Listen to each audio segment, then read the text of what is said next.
Chứ semi final zavu pung mai thono 2023 hi về final wrestling hi final trophy là hai rako boyo limai phuwa khuman chỉ số s villa Zhifiimai Khullen hai này zavu final trophy suy lệ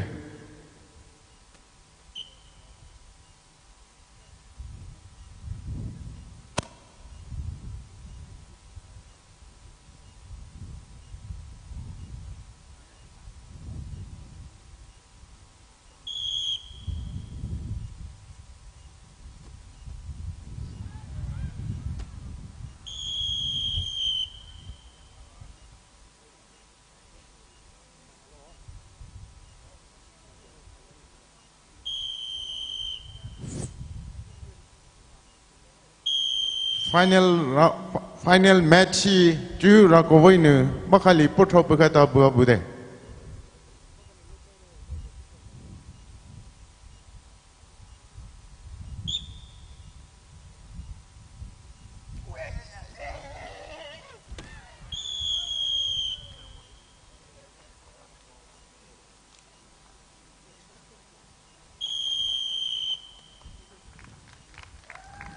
chứ hai chị na ra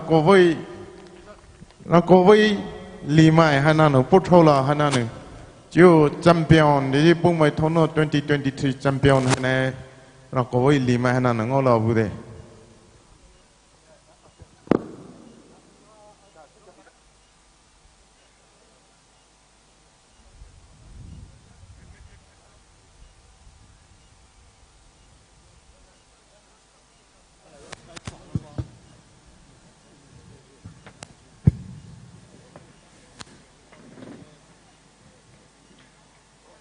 Some of us so the Zoe 2023 về Thounii wrestling competition hai nữa chơi rồi mà sẽ lại này winners hi some of us so đây là bao phơi so lại referee mà tao some of us so đây bị mà tao sao thà sao tao này chăm sân hai chục bên này ye chụp片的mam sân bom tao so lại但是呢是Zoe还是个的出去跑呢mam suy về bùm ngõ chứ đủ về sum ngõ chứ participants mam ti thì này some of us so đây là bao này bao phơi so lại cái chưa chỉ tao về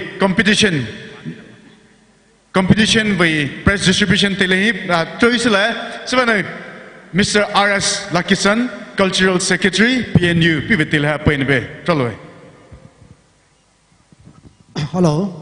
Hello, với cô. Chú prize distribution, ada declaration telephone of honor.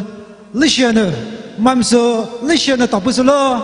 Du đó rồi, du zu có chịu, học cái chịu. Alia, hú pin sẽ có tuyệt thì prize declaration chú soi là sao honor. Listener mà tập sự lo là chú chỉ to stay, chỉ to